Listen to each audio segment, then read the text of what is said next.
And I'm going to hand this right over to Dr. Toby Stapleton, who is the Dean of Graduate Studies and Continuing Education at Salve, Regina University, as well as one of the co-founders of the Blue Innovation Symposium. We were lucky enough to be one of the sponsors of this year's, in January, Blue Innovation Symposium. We've sponsored the Flash Talks, which are one of my favorite. And I think I'll just hand it over to you, Toby, to take it from here. Great, thanks, Toonie, and thanks to Senator Whitehouse. We are fortunate, blessed really, to have a delegation that understands this space so well, and the facets of it are not only many here in Rhode Island, as you pointed out, from aquaculture to the defense industry. We have everything right here in the state. So today, and that's why I'm excited about this virtual venture cafe. Today, we're going to talk about the blue tech space. And don't worry, for some of you who don't know what blue economy or blue tech is, we're going to describe that. But what I wanted to do is just start by thanking, on behalf of the panel and myself, Toonie, Amy Erickson, and Avi for putting this program together. I think this is a timely event. The blue economy is so important to the region and particularly important to Rhode Island. We have the Navy, and at risk of not shouting out to all the right people. I mean, on this call today, just doing a quick scan, we have everyone from the Naval Undersea Warfare Center to the Blue Institute to the Consulate General of Canada in Boston, which I think I'm finally, after years, Aaron, getting that right on the call. So we're going to do two things on this virtual venture cafe today. We're going to talk specifically about how COVID-19, the pandemic, is affecting this industry. So it's going to be a bit of a case study. And the other is we're going to hear from really the who's who of the marine tech world, the blue tech world, in terms of what the industry and the organizations that are supporting all the things that are going on today. We have on the panel decades worth of experience and a diversity in experience. We have people that have started startups, have worked for big companies, have worked for research organizations, have worked on big marine tech or blue tech ecosystem development, and again, with decades of experience, which is great because there's only 5 of us, so you can do the math.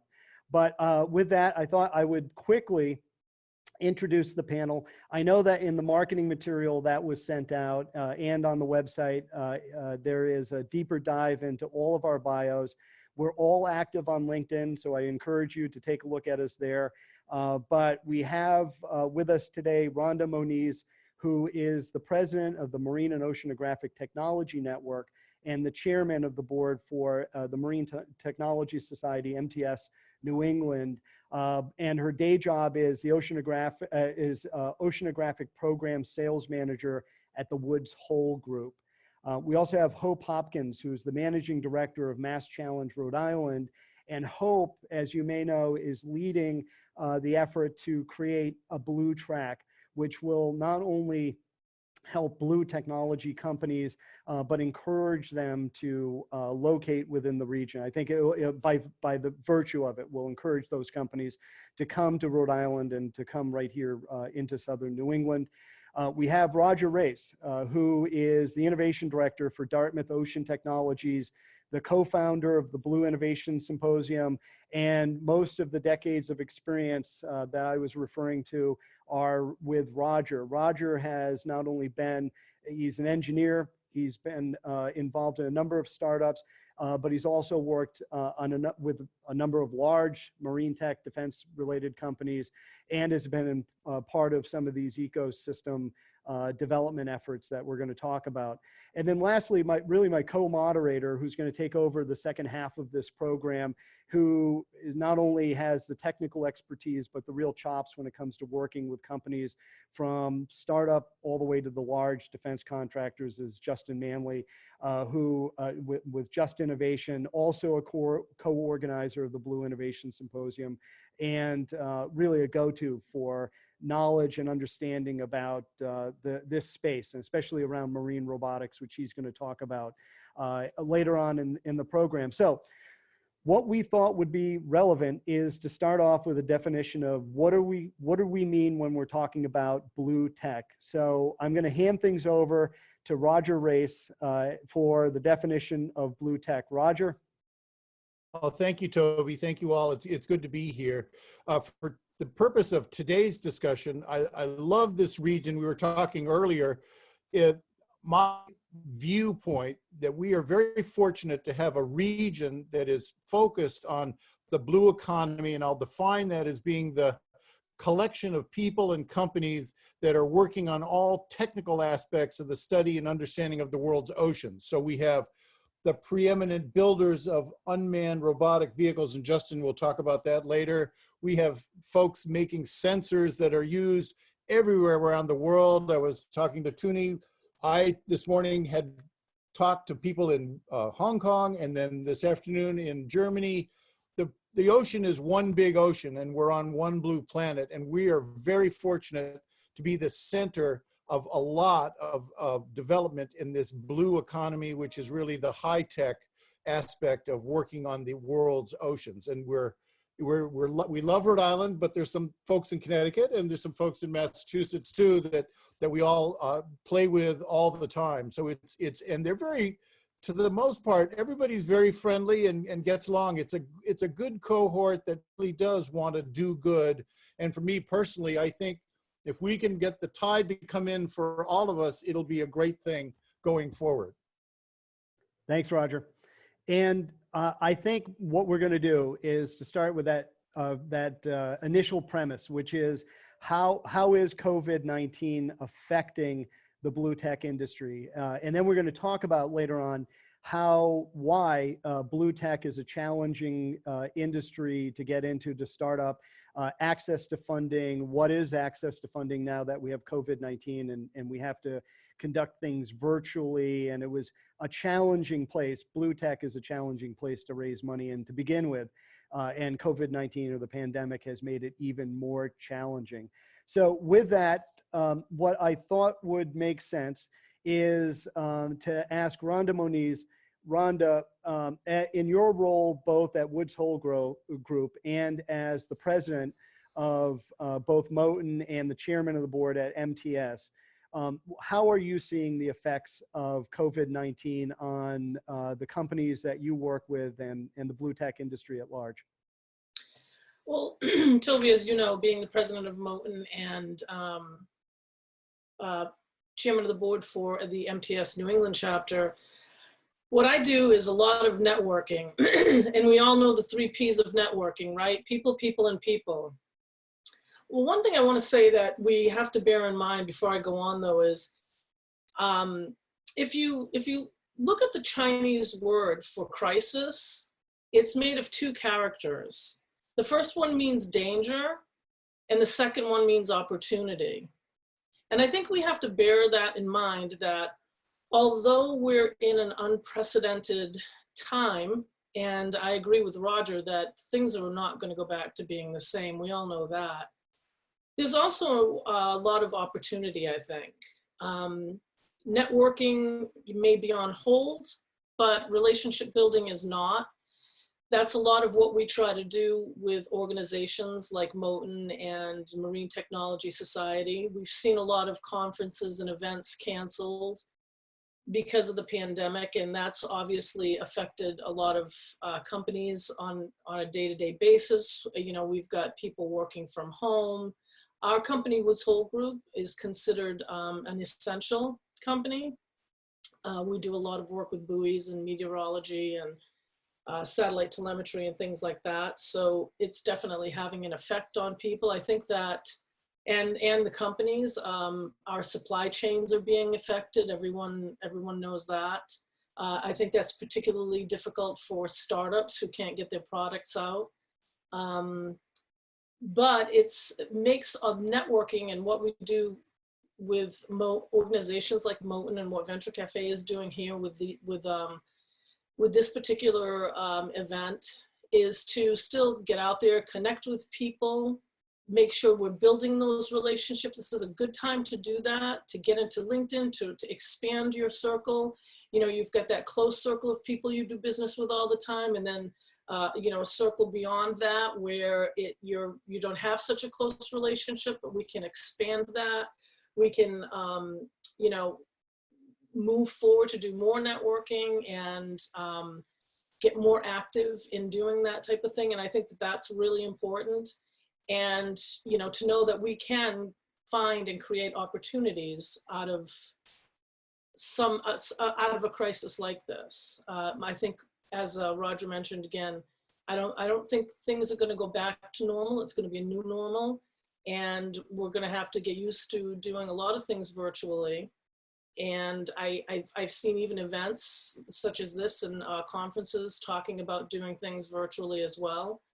So it's a new normal for us, but networking is extremely important, and now we have the opportunity to expand our networks and reach further beyond what we were doing prior to this. Thanks, Rhonda. What I'd like to do is ask Roger. Roger has recently been involved with or created a startup. Dartmouth Ocean Technologies is a fairly new venture, which has been launched almost at the cusp of this crisis. And then I'm going to ask Justin to chime in with what he's seeing with the companies and organizations that he's working with. So, Roger. Thank you, Toby. Actually, it's an interesting example of pivoting and silver lining. One of the groups I'm working with, Dartmouth Ocean Technologies up in Dartmouth, Nova Scotia, has just applied for and has been given the nod that there are grants available from the National Research Council of Canada, and they're spending lots of money to try to help startup companies go. I mean, lots of money, like $500 million. So I think you're going to see that other governments are going to try to inject money, and we should just be aware of that and go after those and help direct any startups we can in the right direction. But I think there is a silver lining here, Toby, of there will be more monies available to catalyze what's going forward. Oh, have to unmute myself. Great, Roger. Yeah, and we actually have a question from someone regarding funding opportunities. So that's a great segue, and we'll bring that back up, the access to funding issue. Justin, what are you saying? So I would say there's a broad spectrum of activity. And by way of background, in my day-to-day, I have a cadre of clients from big companies to startups, and I also work across the sectors. So we've heard a lot about essential and non-essential, right? So defense, right? My defense clientele is as busy as ever. New SBIR topics, a funding module or a funding mechanism that this community uses a lot just came out. So there's the energy remains there. And in fact, in a lot of the defense sector, the sort of the scuttlebutt, the undercurrent is that the government is interested in moving out monies as fast as possible. That doesn't mean they're awarding contracts any differently than usual, but there's sort of a recognition that the one thing that can be done is to keep the money moving, to keep payrolls met and all of that. So defense has always been vibrant. This particular part of the country, New England, has always had strong connections. So defense seems very vibrant, and you read in the news, if you can find coverage that's not about COVID-19, it turns out other things are happening in the world. And the global defense situation, there's naval activity in the Persian Gulf, there's naval activity in the South China Sea. So that's a strong sector. In contrast, the other pieces of news, if you've been reading, is that the oil prices have been low. It's one way to put it. And so offshore oil, traditionally another driver of blue technology companies, is really hurting. And so, for example, marine robotics, where I work in, large multinationals are completely freezing investments. And people I've known and worked with on projects for years are taking new jobs, and they're leaving this segment of the industry just to stay employed within their large companies. One could argue whether the dynamics of that are whether we can blame that on COVID or the oil prices or whatever. And then the sort of third area, or actually two more areas I'd comment on. So science, we've certainly seen, for example, Woods Hole Oceanographic has pulled back and are not deploying their currently planned cruises. Much of that should catch up with itself, but if you think of the context of a small business that sells, or even a medium or large business, and let's say you sell connectors or instruments, And if researchers aren't using your instruments, they're not breaking the instruments, they're not using consumable parts, so there's a little, I think you'll see a little lag in that sector. And then I think the other sector that is still quite exciting, and where we in New England, and recognize we have guests from all over the world, thanks for joining us, but sort of we're virtually in Providence. So if we think of ourselves in New England, there's a lot going on with offshore renewables. And so offshore wind remains very interesting. There was just news today about contracts being awarded for the first subsidy-free offshore wind farm that's going to power the Netherlands, right? So that means grid competitive electricity prices going offshore. And other recent news includes floating solar farms have been being experimented with. So lots of excitement, and I'd say some acceleration of activity and some big challenges. And then I know there was a question about funding, so I won't comment on the venture scene at the moment, so we can get to that question. Great, Justin, thanks. And that actually may be a good segue, because one of the things that you talked about was the fact that the blue, even if we're just talking about blue technology, there's a lot in that. It's not only the hardware, but it's the software and the systems that drive the unmanned autonomous vehicles, the sensor platforms, and others. And so there's a lot of opportunity, and we're also looking at, that I think we've got a bit of a national, if not international audience with us today. We have not only the Canadians, but I see the Maritime Alliance is on, and so one of the things I think we're all working on or with is people who are interested in starting up a business in this space, or getting involved in blue tech as an entrepreneur. And so I want to first talk about, I do want to get to the discussion about how difficult this space is for the reasons that we'll get into. But one organization that has gotten into supporting blue tech companies and blue tech entrepreneurs is Mass Challenge, and that's being led here in Rhode Island by Hope Hopkins. And Hope, I'd like to ask you, what are you seeing? First, why was the Blue Track created, and has the pandemic affected the Mass Challenge in general, and how are you adapting to the new norm? Sure, great. So my friends from Innova Corp heard this story just yesterday, so bear with me. So the Blue Tech track for Mass Challenge was a culmination of recognizing the rich indigenous assets of the Boston and Rhode Island local economies. So there is the flagship program for Mass Challenge in Massachusetts, in Boston. I run the Rhode Island program, and we realized that we had a significant opportunity to really capitalize on the indigenous wealth of the communities, and hopefully marry them together. That's sort of our charter, was how do we bring the coast together and reunite, or not reunite, but unite them on that front. And excited to be talking about bringing that as far north as Halifax. When the conception of this track came to be, COVID was completely unknown to us. It was in November of last year. We were going through a strategy session and had just graduated, in fact, one of 3 or 4 in recent times very strong blue tech startups. This one in particular was called Assured, and they were one of our top winners for our cohort last year. So we also realized that we were starting to attract this type of startup, and what could we do to further support them. Relative to where we sit today, it is full on. We are moving forward no matter what. We're virtual, and in fact, we just yesterday announced the second, so we have a 2-round process for our judging in order to get into the program. So we just down selected to our next group, and they will continue to go on to a judging round in 2 weeks' time. So it's sort of in our hubris to treat entrepreneurs of any industry as essential workers. And probably now more than ever, we really are messaging to this group that they're part of the narrative now more than ever.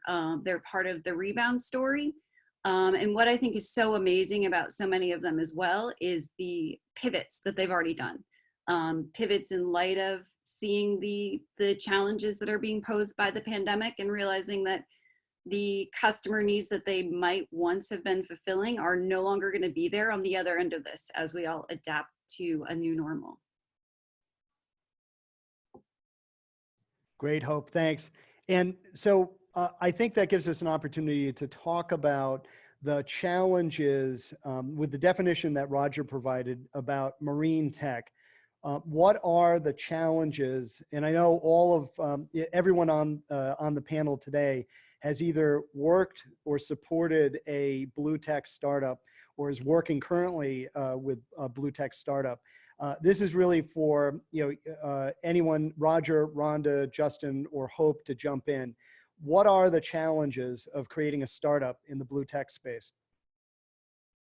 Toby, if I could answer that, one aspect of it, it's great to have a startup, and referencing what Rhonda was saying, I think using new technologies like Zoom and GoToMeeting is going to be great, but eventually you do have to go and get stuff. In my case, what's really caused the hiccup is the supply chain of being able to go and get stuff manufactured at a machine shop, or go down and go to a decent hardware store and get stuff. It's really been tough. The supply chain has put a wrinkle in it. I think there are opportunities still quote and talk and do business, as Rhonda has said, but the big hiccup is figure out a way to get stuff made and then created and then shipped out so people can make money. Great, Roger. Justin? Yeah, so, one of the things that we really can think about here is both challenges and opportunities, right? So on a supply chain front, we'd be remiss if we didn't recognize that vast amounts of commerce go by sea, right? And so there are opportunities to address through better digitization, better management of the flow of cargo, for example, right? So if we're all buying stuff from Amazon, and Amazon is doing a pretty good job of moving that stuff around here, say in the United States through warehouses, it's still got to get there, right? And so there's digitization opportunities across the blue tech ecosystem. I would argue the same thing, interesting sort of observation. My local grocery store has closed down the fresh meat counter, but the fresh seafood counter is still open. Although most of that seafood they have on ice is actually previously frozen, but the seafood supply chain is functioning in a different way, at least in my local town, right? So these are all things to sort of look at them for opportunities. And so now you say, okay, if I'm a startup and I want to enter business, right? Figuring out how to attack those opportunities is one. And then the fact, Roger nicely articulated the coziness of our community. Well, if you're part of a cozy community, that probably means you're missing something. And there are probably outsiders that we want to bring in. And we probably, not that we're rude as a cozy community, but sometimes we know who we know. And even when we had events, right? Remember when we do this in person, we'd sometimes talk to the people we knew. And so I think this is a really interesting time to figure out how to change that dynamic in a positive way, right? Not being judgmental of our past, but what can we learn about the future? Is this a great time to recruit new companies and new businesses? And then we use that cozy community to help them accelerate forward. Great, thanks, Justin. And I think it does also highlight, that in this industry, when you're talking about a startup, especially if it's a piece of hardware, you're talking about factors that you don't have to deal with in the terrestrial or aerial world, the corrosion, pressure, salinity, fouling, communication issues, and things like that. So it's a challenging environment. The water in general is a challenging environment to operate in. Rhonda, what's your take on blue tech startups? I think that one of the other things that we want to consider as well is the fact that we're going to have to change, especially with regard to the supply chain, we're going to have to change how we do business in general. We're going to have to move as much of our business as we can, the business process online. We should be thinking about updating our business continuity plans, adapting our marketing messages, but also in addition, one thing that we want to bear in mind is that, 94% of Fortune 1000 companies have a primary component of their supply chain that's linked to China. And we're going to have to start rethinking that. I know obviously things cost to get down, and that's why a lot of companies, get parts and components from China, but we're going to have to really consider that going forward. Something like this, having that one major outlet for that, I think we're going to have to start thinking about things differently. Great, thanks, Rhonda. Hope, this question's for you. With Mass Challenge, not to overuse the word, but what is the hope for Mass Challenge's the blue tech track? What's the overarching goal? I mean, I think it's actually twofold. One is to obviously grow and support and scale companies that are here in the region, to really support the university tech transfer programs appropriately and activate, and I hate that word, it's so overused, but so is catalyze, and those are the two words that come to mind right now. But it was really to gin up some activity around the ocean, because it has the world's attention, and I think I stole that quote from one of you all blue tech people. But so we know that this is an important area to double down in. The governors of Rhode Island and Massachusetts have both said as much. So it just seemed like there was a lot of good intention in making this both an economic endeavor as well as just an exciting one for local talent.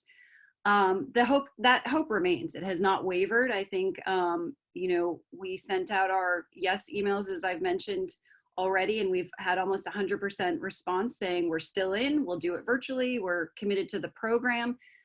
So I think next year what we'd like to see is a higher caliber of startups in this space that know about Rhode Island. And when I say higher caliber, I mean those that are perhaps a little bit further along in their evolution. What we've seen so far in this initial application is a lot of early stage ideas or thoughts around digital logistics space, and a lot around the technology that would support an unmanned vehicle, but not a ton of we're ready and we're at that prototyping stage, or we're a little bit further along. So that's the hope, is just that as we grow alongside these companies with our programming, the companies themselves also grow up. Great. Thanks, Hope. And, I think, getting back to the COVID-19 or the current situation that we all find ourselves in, one question that I think maybe is certainly on my mind is when we look around the globe and when we look around the United States, one of the things we've been saying about this region is that we have one of the densest, if not the densest, marine tech ecosystem and cluster in the world.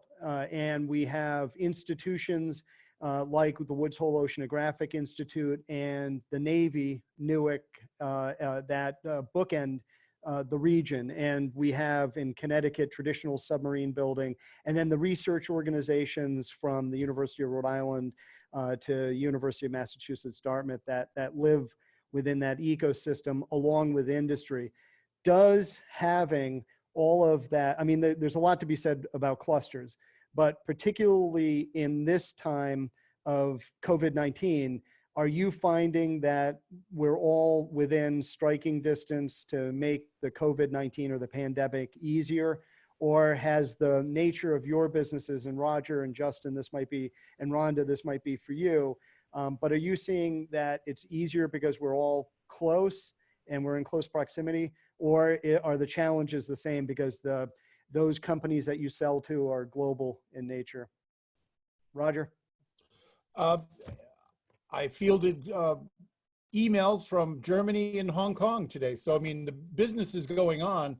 As I said, I think when we pivot out of this pandemic and in our new changed society, I think it'll be okay. There's a pent up demand, as you said, for lots of oceanographic equipment. And my definition of blue economy is specifically scientists and engineers working on this stuff. I realize there's other aspects of the blue, I'm reading the chat session, blue economy, that aquaculture and offshore wind and fisheries and all that, they typically aren't really high paying jobs, which is what I'm really concerned about. And I know all of our senators and congressmen are worried about good jobs for the region.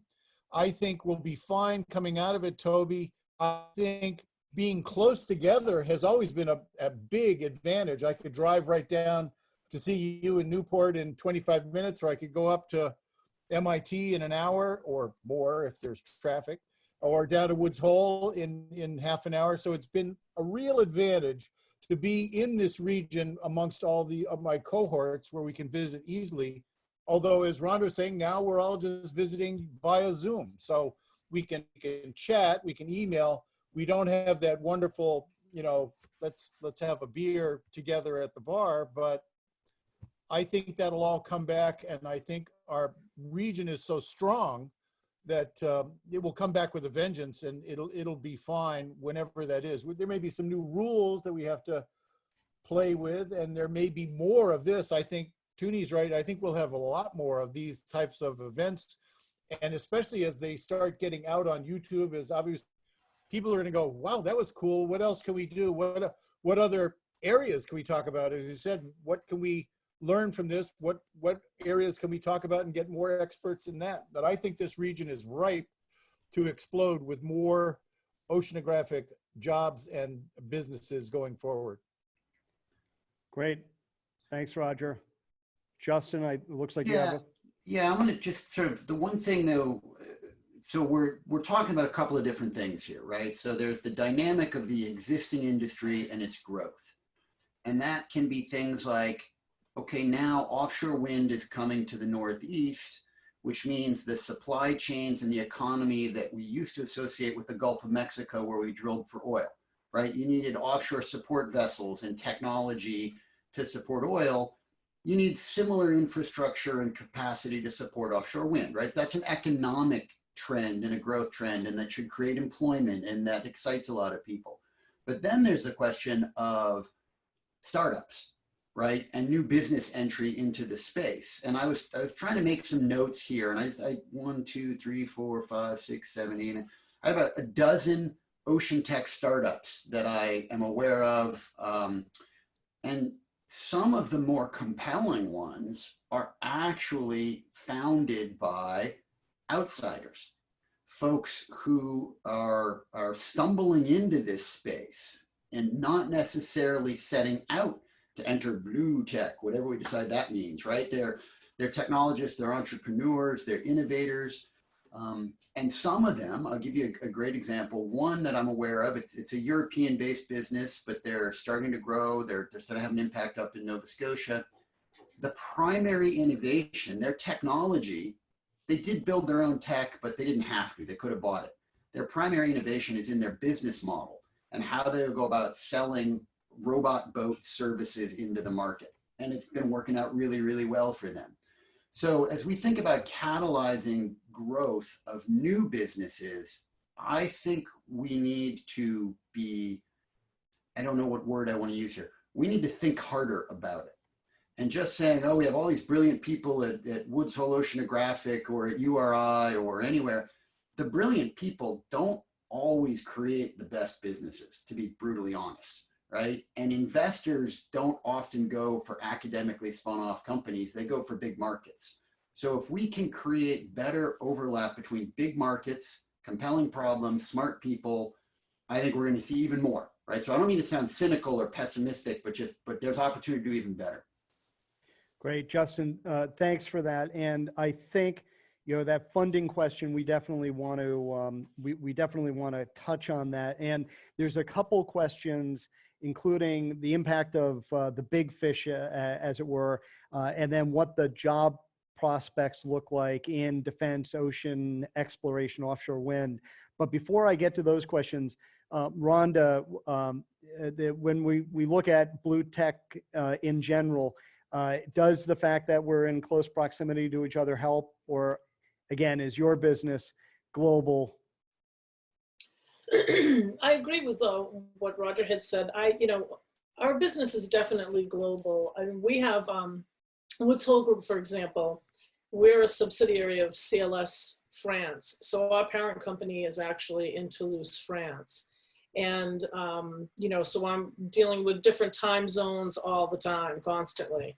But one thing I will say is that I consider us to be very, very fortunate that we have such a large, if not the largest marine cluster, or I liked how you put it, Toby, the densest cluster in the country, if not the world, right here in New England. I think that that's really important. Roger hit the nail right on the head.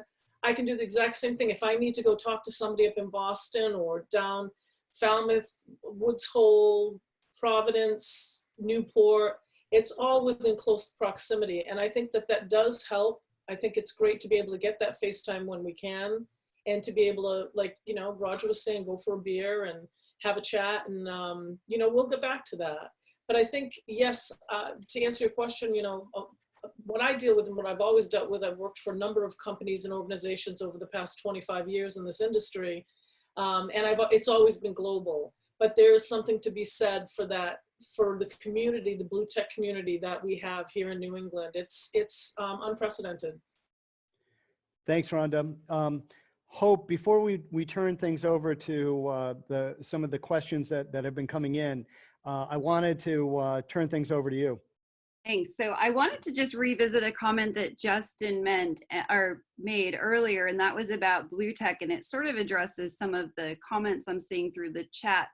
So relative to having this density in this area, the cluster, as we're calling it, I wouldn't have decided to do a blue tech track if that cluster didn't exist. I was advised by many of you I see on my little screen here that this was the place to stand this up, and among many other things, test tanks and access to water were critical, and we could do this unlike a lot of other places in the US, if not internationally.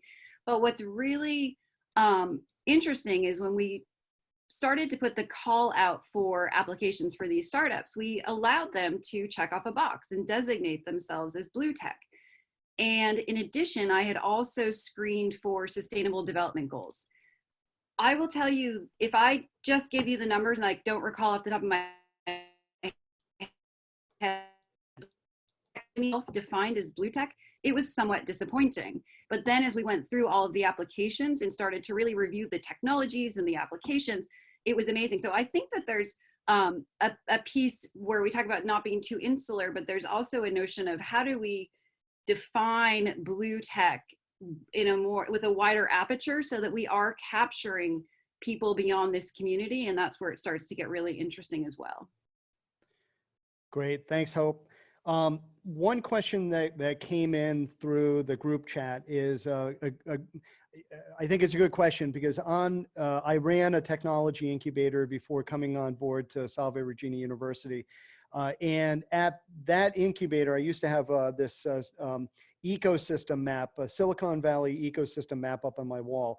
And a big part of that ecosystem is having the large companies in Silicon Valley who ended up being customers and a bit of a feeder for those startups, so that it was an integral part of the reason that Silicon Valley is Silicon Valley. And so the question, if I'm going to ask this right, is what is the impact of those big fish companies? You know, what the defense industry, the defense contractors and those big companies, but also including, so the GDs and others, but also Ørsted coming in with offshore wind versus a community of blue tech experience. Do we still need the large centers of money to drive small innovation in Rhode Island? I guess the question is, do we still need those large companies in the ecosystem to drive innovation at the small scale or the startup side?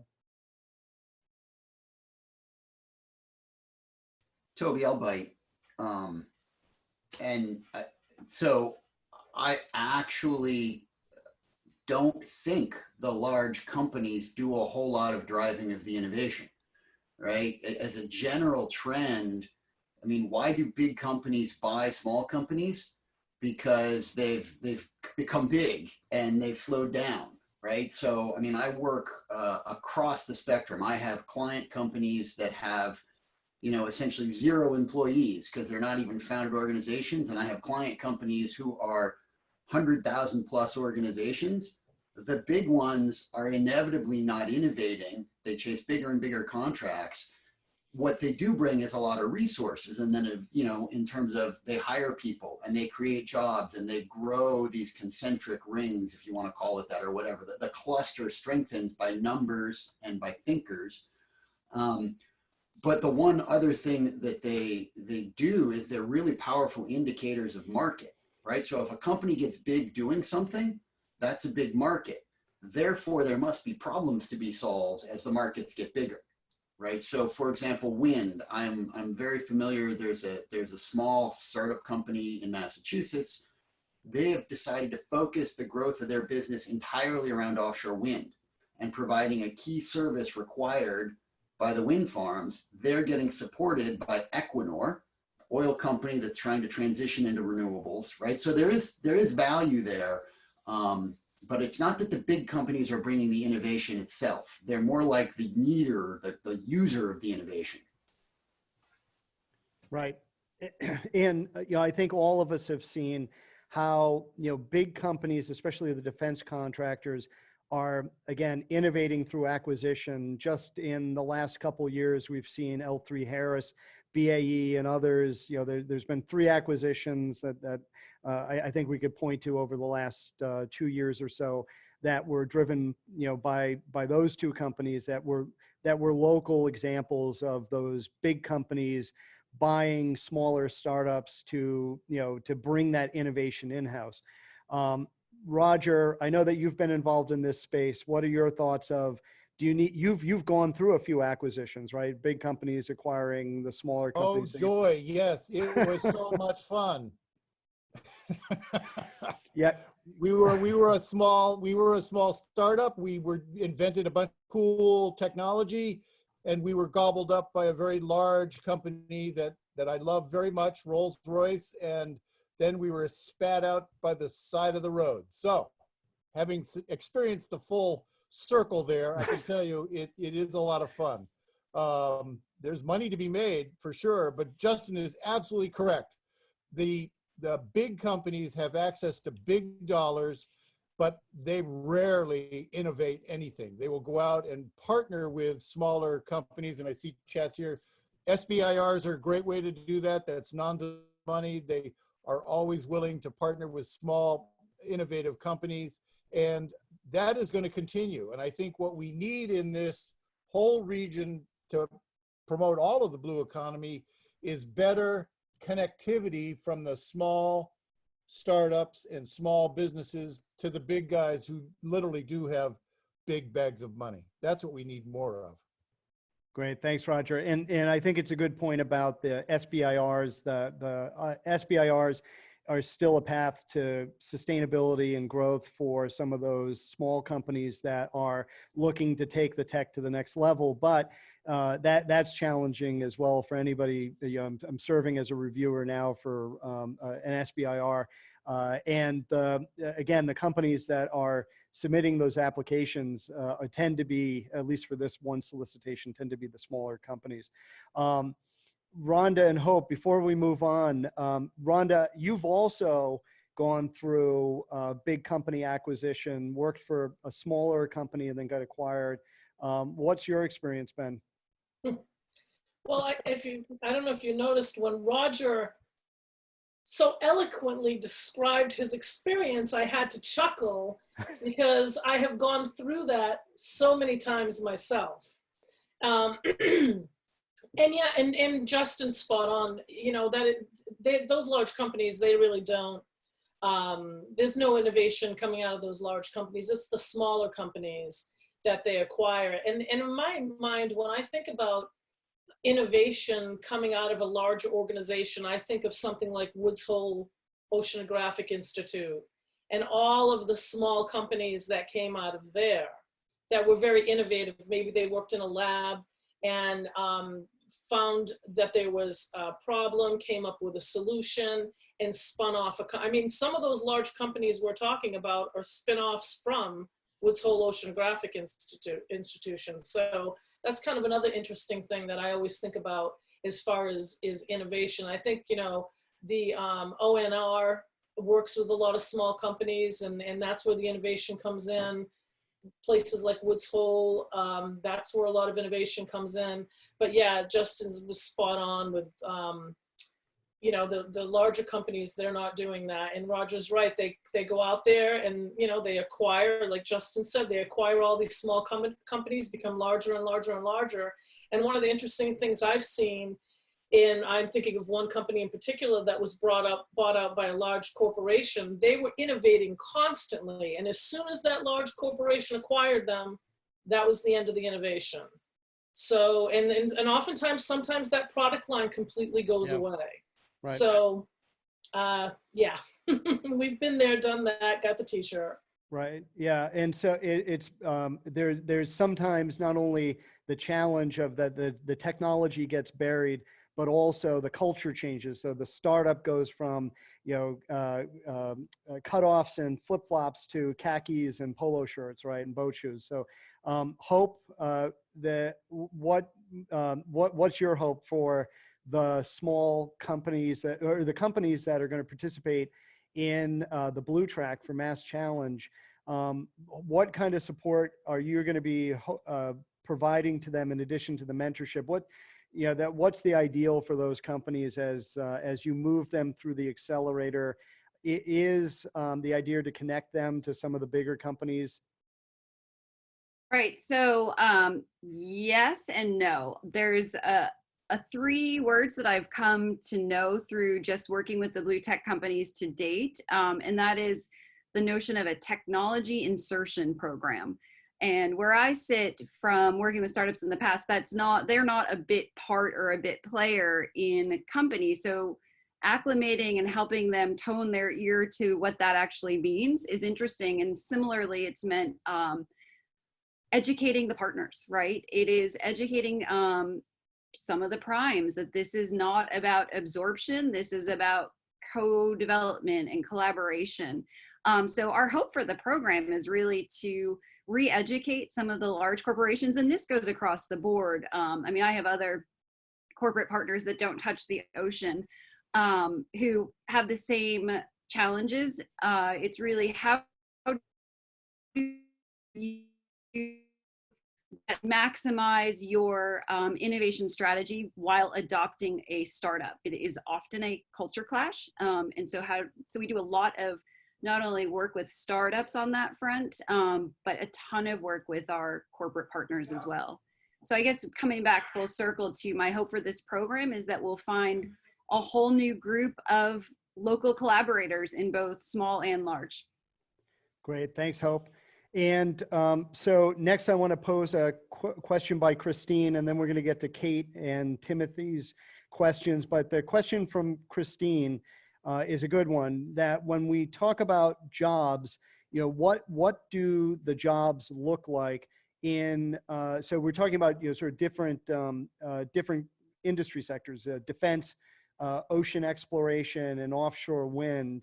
Are these jobs only for engineers and technical people, or what are the opportunities for the region as we think about the educational needs, the training needs for the workforce here? What is that going to look like?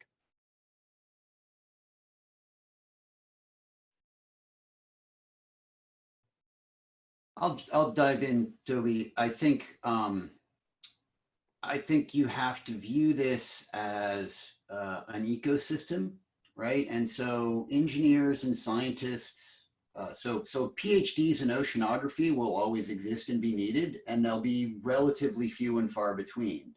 Whereas somebody with a combination of hands-on skills, some scientific understanding, so a technician or an attendant on a fish farm, so a technician who can go work on an offshore wind tower, or someone who can go support and do work on the fish farm, or the future of shipping is increased automation and computerization. So the former deckhand on a cargo vessel is perhaps going to get replaced by a hired skilled individual who's going to need to be able to run some computer systems. Do they need to know how to design and engineer the computer system? No. So I think you're going to continue to have this spectrum of required skill set. And I think everyone is going to need enhanced digital skills. Maybe this pandemic situation, we're all going to learn how to use video chat, and therefore we're all going to get more digitally inclined, and that might actually help. I don't know. But so I do think it's important we focus on the spectrum of skills, and we recognize that not everything is the ultimate highest tech, and that there's a lot of room for grades of technology to have a real economic impact. Thanks, Justin. Rhonda or Roger, you both come into the industry with scientific or technical backgrounds, engineering background for you, Roger, and Rhonda, you've worked with researchers. What does that look like? I'll take it, Toby. I think the region does need to train more what I would call super techs, people that are very conversant with computers, very conversant with technology. I think we always need more scientists and engineers. I think what's great about this region is the direct access to the water. So I mean, you can't do this in Des Moines, Iowa. I mean, you really can't. And it's wonderful that we have so many universities, URI, Salve, UMass Dartmouth, MIT, Woods Hole, all right on the water, and exposing their students to that. We need to train more of them. I would love to double down on more training, more kids getting into this ocean business. Great, thanks, Roger. Rhonda? No, I think Justin and Roger covered it pretty much. I would agree. I liked Roger's word super tech. I think that's where a lot of the opportunities are going to lie, and we have the institutions here to do it, the educational institutions to do it for sure. And that, like Roger said, that close proximity to the ocean and the water, and Mass Maritime Academy has, Right. They have a whole testing instrumentation thing right on their dock, and there's a lot of really cool stuff going on. So yeah, I think they covered it pretty well. Yeah, and if you've been following the chat, Elise Raposo from UMass Dartmouth has been posting some things, including some of the workforce assessment studies that have been done. If you look at the region, especially colleges like Bristol Community College and even the Community College of Rhode Island, are looking at the development of programs that are specifically geared towards training people for careers in offshore wind, for that matter. And so that's on the training side. And then on the innovation side, we're also saying Ørsted and others that looking for, again, that innovation through acquisition. They're looking to support the startups in this space that will help them in the deployment of the wind turbines off of the coast of southern New England. So I think it'll, we'll see both ends of the spectrum, the current state of the industry, the large companies deploying the wind farms and managing the wind farms, and then the startups that will help in looking at aquaculture, maybe developing aquaculture around those the pilings and supportive industry. So next, this question is from Kate, and Kate is asking, is the downturn in travel and tourism, so this is a blue economy question, right? So is the expected downturn in travel and tourism going to have an effect on the blue economy? And does that then pose an opportunity for the industry?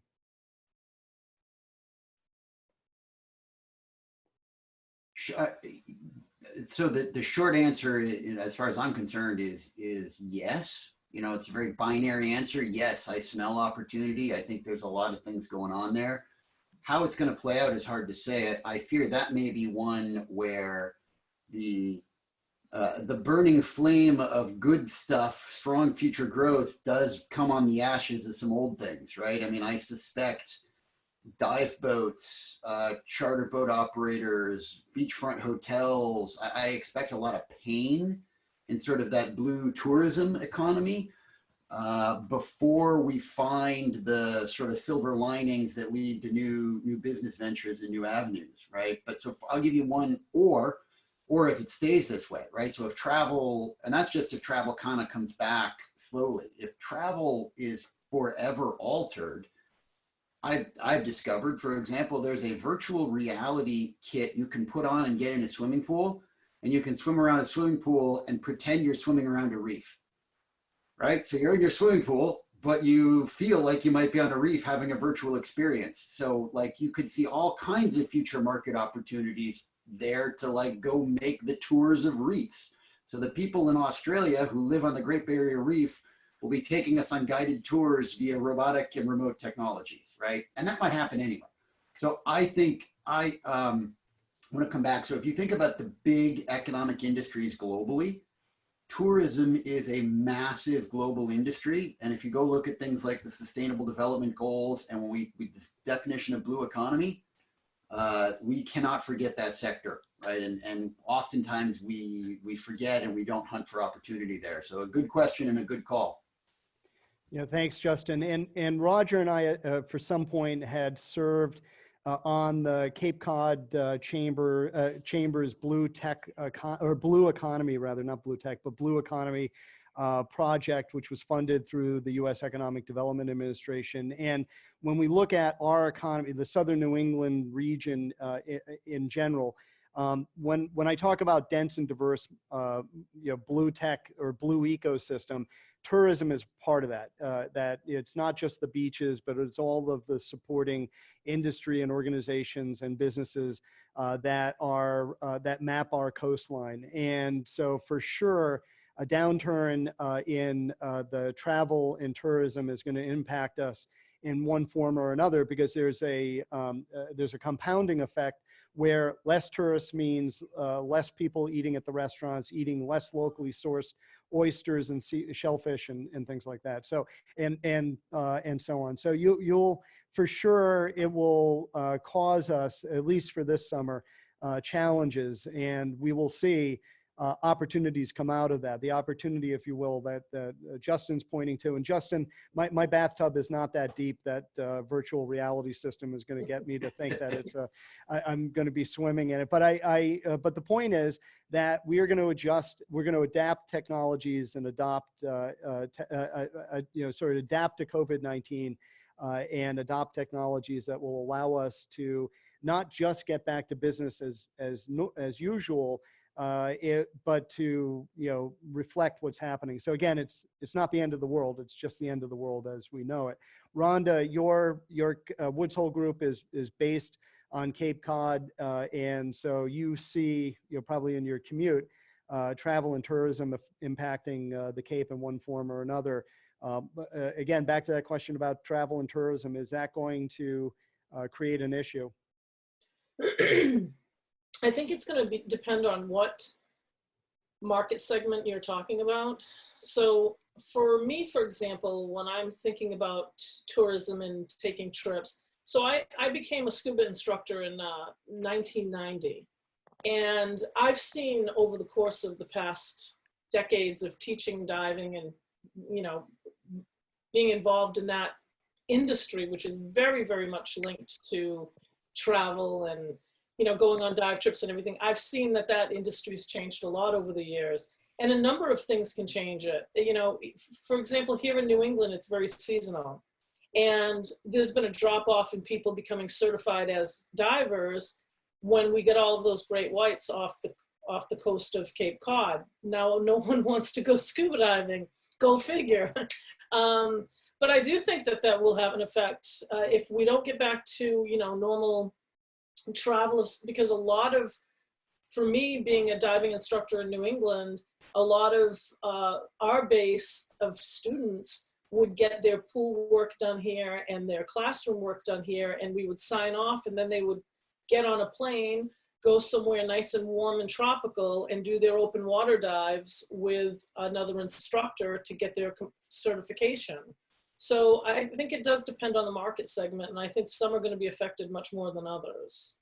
Right, absolutely. Hope, does this provide an opportunity for startups that you'll see in Mass Challenge? I imagine so. I mean, it's all about when you're resource constrained, you figure out how to make it work. So I'd like to think so. Yeah.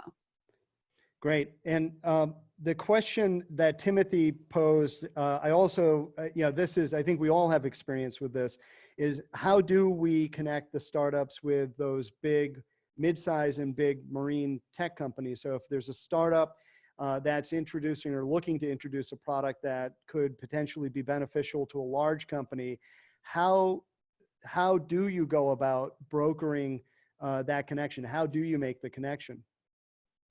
If that's directed to me, that is entirely the premise of Mass Challenge. It's building the community around that is comprised of those experts and different size companies that can provide guidance and support, and then having them mentor or volunteer in other ways to support those companies. So it's a pretty simple algorithm in the scheme of things. Great.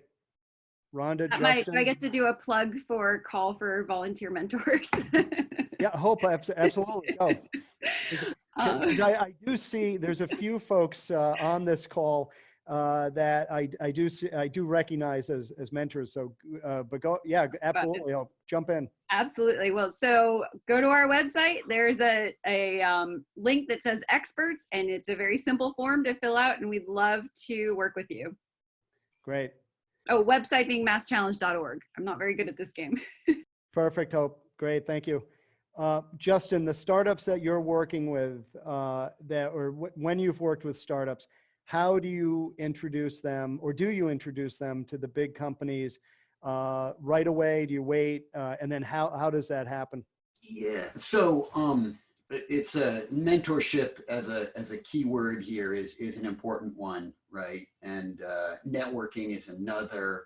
Networking doesn't always mean in person, but essentially my advice to startups is always to come up, know what your ask is. This is generally good advice always, right? If you're trying to have a conversation with someone new, even if it's just to get acquainted, that's okay, right? The ask can just be, hey, Orsted, we know you're a big company in wind energy. We're trying to get into this space. We don't know why you'd want to talk to us, but can you talk about yourself to us? That's one path, right?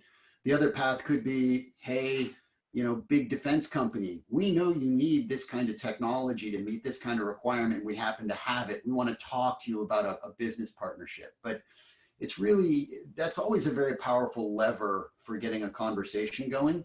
Sometimes as a new, small, nascent business, or even a business that's been around for many years, but maybe it was in a different market. This is where the things like we're doing here, a community, a blue community, you can figure out, oh, hey, I was on this webinar and Roger knows this kind of company and Justin knows that kind of company, and just raise your hand, right? And ask for some help. So that's the strategy I use is A, always ask for help. B, always give help if you're on the other side of the ask, and then, but try to make it productive. Don't just walk in to mom and dad and say, help, I don't know what to do. Walk in and say, hey, I need an allowance so I can get a job, so I can buy a car, so I can go to college, right? Like, asking is great when you know what you're asking and asking for clear help. Right. And to that point, I think, there is here in New England an amazing amount, including this event. I think this is a perfect example, as you pointed out, of connecting with others who are like-minded, especially in the blue tech space. There's a lot of opportunity, a lot of organizations that help make those connections. David posted that, that they just came from the Upper Peninsula of Michigan. And one of the things I've been talking about for a long time is, we, for sure, there are, in Pittsburgh right now, there's somebody working on a autonomous system or an AI system that will lend itself well to the marine tech or marine robotics world. They just don't know it. And once they figure that out, it may not be intuitive that Rhode Island or Southern New England is the place to go and take that technology. So I think the more that we can do with community building, it helps all of us. And so, Rhonda, what does MTS and MOTN do to help that community building? Well, again, networking. Oftentimes I'm asked to give talks to groups of students, students that might be in engineering programs, STEM programs, things like that. And I don't remember who said this, but I always tell them 99% of success is showing up. Right. So, you know, that's one of the main things. And, you know, like Justin said, you have to qualify a lead. So you have to know before you walk in, you have to know why you're there so that you can have an intelligent conversation. And in organizations like MOTN and MTS are really, really important for that. We always have, we have a great speaker series, for example, where once every couple of months, we'll have a company that sometimes I'll go to the company or they'll come to me and they'll say, listen, we'd like to give a talk in your speaker series. Everyone shows up there. This nice glass of wine or beer or soda and water and some munchies. And then you get to hear all these really cool speakers talk about their companies, their products, and you never know who's going to be in that room. So I do believe in 99% of success is showing up. Great. Thanks, Rhonda. One of the, Toonie, I'm going to turn things over to you to just ask Dave Hirschman, See Ahead, and the state to talk about the Blue Economy podcast. So, Toonie? Yeah, David's on, and it'd be great to hear about your Blue Economy podcast and Sure. what you're seeing. Yeah, I mean, you know, we had taken a short pause when the COVID stuff hit. We had only put out 2 episodes at that point, but now we've got 4 out, and we're going to be putting out an episode roughly every 2 weeks going forward. And basically, we're just trying to cover all aspects of the blue economy, but very specifically how it relates to Rhode Island, and how Rhode Island can build its economy around blue tech. So if you would like to be a guest, if you'd like to be interviewed, or if you just want to listen, you could download it at www.blueeconomypodcast.com. And we have Senator Whitehouse coming up next week, I think, and Senator Reid, I think, a little bit further in the future. Great. Thanks, David. And so one of that's great. And I think it also points to, again, the wealth of resources that as entrepreneurs and as startups, and again, I think as Roger, Rhonda, and Justin can particularly attest to, when you're starting a company up, you're especially a technically or technology focused business. You really have your head down trying to get the problems or the kinks or the product to a minimally viable product, or to at least get the kinks out so you can start showing it around. And so it's sometimes challenging for entrepreneurs to look around to see what kind of help there's available. And having worked both on the economic development side as well as on the startup side, working directly with startups, I can attest that there are a lot of resources specifically in this space. So David is involved with See Ahead. See Ahead is not only in the Cambridge Innovation Center in Boston, but also in the Cambridge Innovation Center here in Providence. And so if you're a blue tech startup, you have that resource. Again, Blue Institute and the Blue Incubator are on the call. You've got the resources that are here, and organizationally, you've got the state of Rhode Island through Commerce RI, and then in Massachusetts, there are a number of different groups. Because one of the questions in the chat box is that green tech or blue tech? And with blue tech, there's frequently an overlap, right? So the nexus of blue and green is a lot of the sensors and systems that are deployed for coastal or ocean monitoring have an application in both worlds. So they're blue tech, but really with a green tech application. And so I think, Roger, in your experience, Roger, what is Dartmouth Ocean Technology, and who is your customer? Well, it's interesting you mentioned that, Toby. I was just reading the group chat.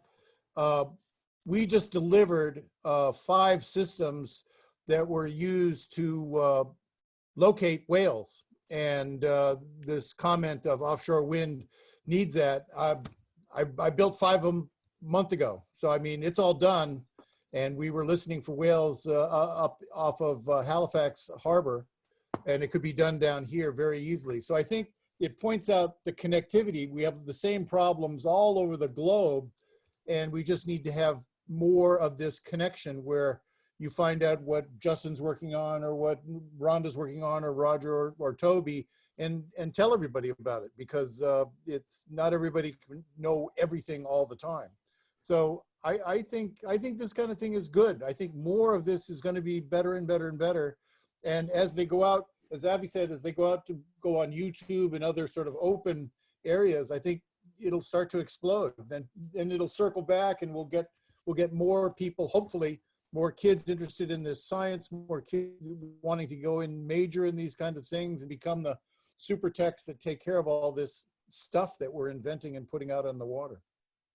Great, thanks, Roger. Yeah, and again, back to that Silicon Valley ecosystem analogy, I think one of the things that we see, especially at MOTN meetings and other meetups, is the cross-pollination where engineers. If you go to a MOTN meeting, everyone knows each other because they've all worked together at one point at whether it's Teledyne or Lockheed or one of the other big companies or even small companies that dot the landscape here in southern New England. And so it's congenial, and those networking opportunities give everyone an opportunity to sort of talk about what you're working on and what the challenges are. But it can also be, and I think anybody who has worked in the industry or is in the industry can attest, it tends to be a hard industry to break into if you're not born into it, or if you don't work for one of those companies. Is that true? And I think this could be for Rhonda, Roger, Justin, or Hope. Is this a difficult industry to break into?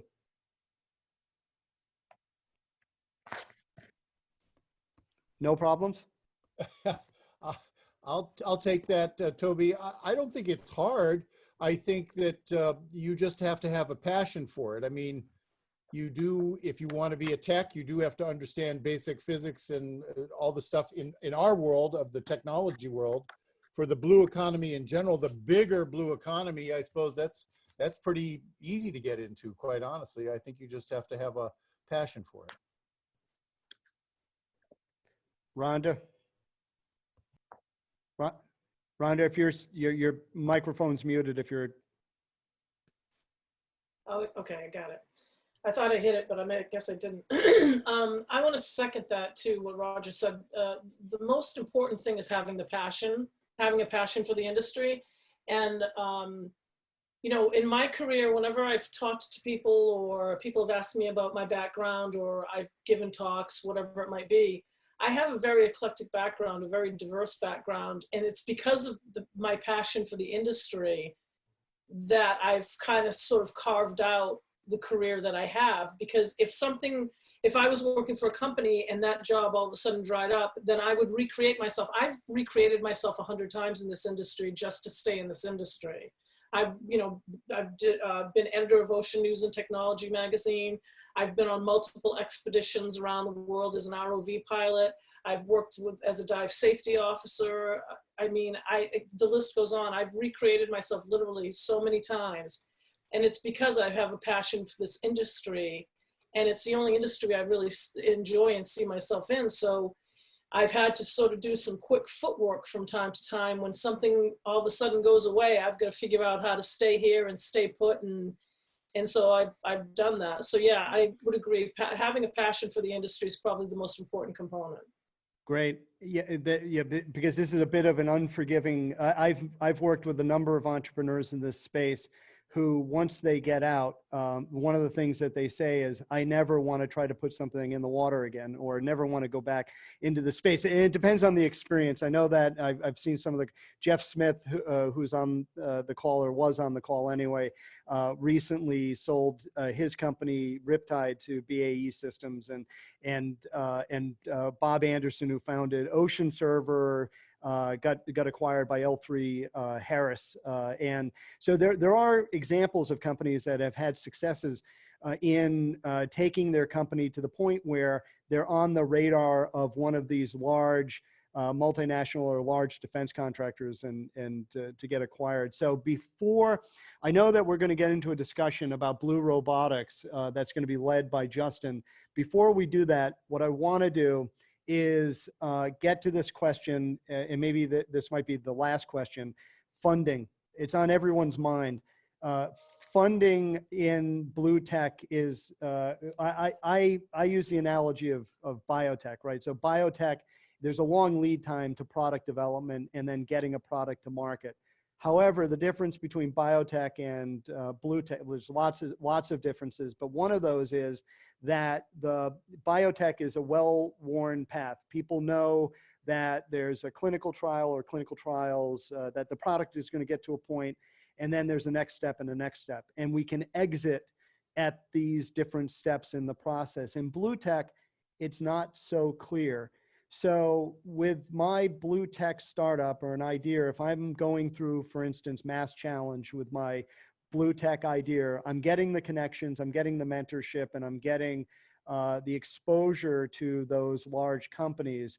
But then what? How do I get the funding? Where do I go to get the funding to take that company to the next step?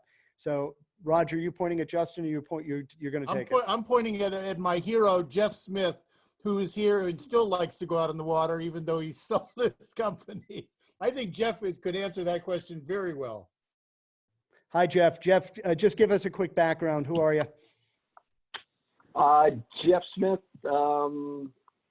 I spent a lot of time, actually, half my career in the large prime space, coming out of General Dynamics. After that, went to Bluefin Robotics for a whole lot of years, and then 5 years ago started Riptide. A year ago, we sold to BAE Systems. Jeff, how did you start Riptide up? Credit card on my kitchen counter. Yep. And and so not an exaggeration. Yeah, and Jeff, I know your story, I think, pretty well, but can you tell, because your experience is, in my experience working with blue tech entrepreneurs is they essentially remortgage the house, or they raid their investment account, or in your case, credit cards. Was there ever a point where you looked to bring outside funding in, outside investors in, before selling to BAE? Yeah, and actually, so right out of the gate, when I was leaving Bluefin, I had dinner with one of our legacy customers at Bluefin, and he asked what I was doing, and I said, start in a company, and he offered at that dinner actually to back us. So when I first put the business plan together, I thought I had an investor. I took the business plan to him. I said, hey, I got a great plan. I need about $1.5 million. And he said, wow, that's way more than I was thinking. So at that point, I went out to a couple investment banks. They said it was going to, it would take me 5 years to get to where I thought I'd be in 2. And they didn't invest. So we kind of started on the credit card and went for roughly 6 months before I got really desperate and broke. At that point, I went back to the initial guy that offered to invest, told him I'd take whatever I can get from him, and ended up with several $100,000 at that point. And, we started out pretty profitable actually right away. Went a couple years, then we had to take some extra outside money, but we ended up taking sort of a couple angel rounds over the 4 years. Great, thanks, Jeff. And Jeff, about how long did it take you from that, when you maxed out the credit cards to when you sold? What was that? What was the time frame? 4 years. 4 years. Sorry, yeah, 4 years. So, Rhonda, Roger, Justin, I know you've experienced this. What's your experience with both funding and then time to make it? So, how long, in your experience, does a startup need in order to get some traction, get some sales, and then either get acquired or start growing organically? I think Jeff is right on the money. 5 years is about right, 4 or 5 years. And it's bootstrapping, using your own funds, believing in yourself, and having faith in what you're doing. If it's great if you have some friends that have some money, that's helpful. But I think you do have to have faith in yourself, a good team, and there are plenty of people around here that want to still play in this space and join in a new startup. I think all you have to do again is the connectivity, but it does take a while to set aside a little bag of money and then flip that around and create a product and get it out there and sell it. It takes some time. It's not an overnight thing. Justin, I know you've worked both inside and with companies that have both raised money, and what's your experience been? Well, so I think my personal experience, I've seen it go lots of different ways. Bootstrapping is a good way to protect a lot of your equity. I mean, my experience with liquid robotics, sort of one of the early players in this space. Short story, we raised $100 million ish, a little more than that, and eventually sold the company for $300 million. It took about 10 years. All kinds of things we could go on about that, but that's one approach. And there are companies out there now that have raised substantial money. And then there are a lot of companies that raise a little bit of money.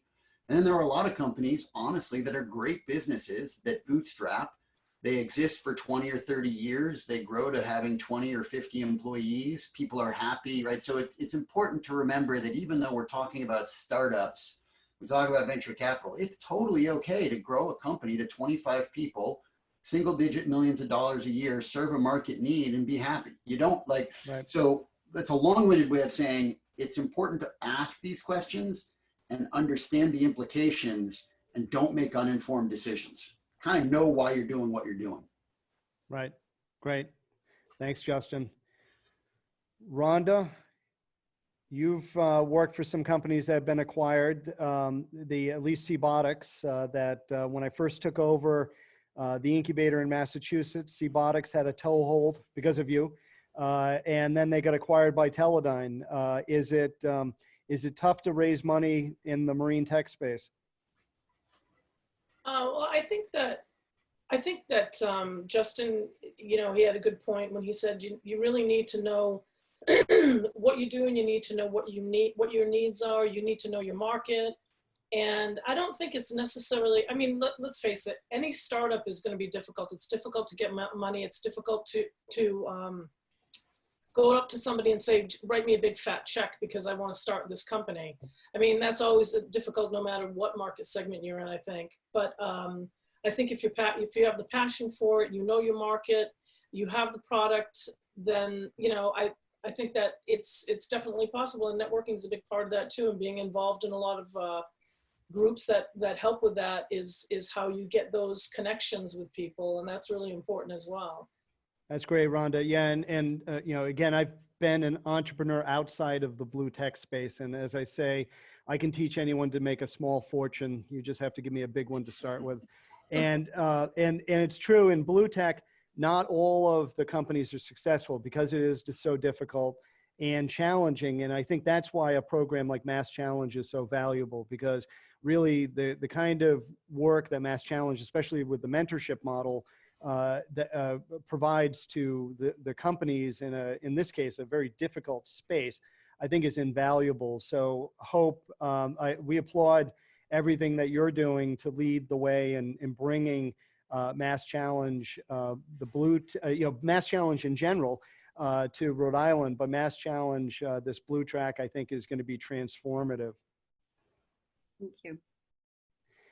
What I'd like to do, as I mentioned, we're going to transition now to, I'm going to hand things over back to Avi, and then we're going to hear from Justin on the state of marine robotics. And if you've not heard Justin's presentation, it is a comprehensive examination of marine robotics. And this really is, the epicenter of the marine robotics world, for those that don't know.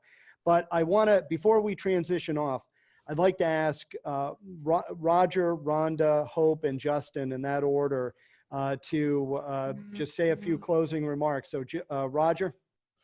I think 2020 is going to go down the year of the pivot, and we're going to all find our lives changed and look for the silver lining in everything. I think we're lucky to be part of a robust larger blue economy. Very specifically, the blue tech sector, I think, is very strong. And I look forward to doing more of these meetings where we have more connectivity. I think it's going to be great. Thanks, Roger. Rhonda? I concur with Roger. I think we do have to adapt. We're going to have to do a lot of things differently. I think we are not going to go back to normal. It'll be a new normal, as we mentioned earlier. We're going to have to be doing a lot more of what we're doing now. Networking is going to change, where travel may change. There's a lot of things that we're not sure about yet. We're still in the middle of everything. I think that networking has always been important, and it's going to be even more important going forward. To reach out, to get involved in organizations like MOTN and MTS, and to expand your circle of contacts is going to be valuable as well. And if anybody has any questions, I'm sure you guys will give our information out too. I'm happy to help anybody if they want to follow up and chat. I'm happy to help anybody that has questions. Great. Thanks, Rhonda. Hope? Right. So I'm extremely optimistic. I was also coached early on in the COVID coming on that this was all going to be a real test of our resiliency, and that rings true for the blue economy in a lot of ways too. So I feel very much like this is an important industry to continue to support. There's no reason to not continue in our efforts. I'm a bit of an outsider, an outlier in this whole scenario. I don't work on boats. I've never been undersea. I don't think I could survive a scuba episode if I tried. But I am finding that the group that I've interacted with so far has been incredibly supportive and receptive to helping. So back to an earlier comment about, is this a hard industry to break into? I think you guys are making huge strides in making it a very welcoming industry to break into, and I commend you all. And excited and pleased to further the cause. Thanks, Hope. And we applaud everything that you're doing through Mass Challenge. So it's great. And the only thing you need to know about diving in New England, it's cold and dark. And it's challenging. And that's why, but I think it's also why the New England marine tech ecosystem is so robust. Again, it's a challenging industry to be in. And we've got all the resources here to make it successful. And with that, Justin, final thoughts. So I'll just, you're going to hear a lot more from me about a specific subject in a minute, but the theme of this, if we say world is in a difficult place right now, the black swans, blue economy, I continue to hold by a theory, I call it karmic networking, right? It doesn't matter whether it's via Zoom or a phone call or buying a round of beers when we can get back together again. Ask for help, know what kind of help you need, offer help, right? Being an open and embracing and collegial community, I mean, it's always worked for me. I've been fortunate. I've really never been burned by that, and I encourage people to do it. We're all here for a reason, and it's probably a shared interest in something. So more of the same, but be positive. Great. Thanks, Justin. And thank you to the panel. And thanks for everyone who participated. Again,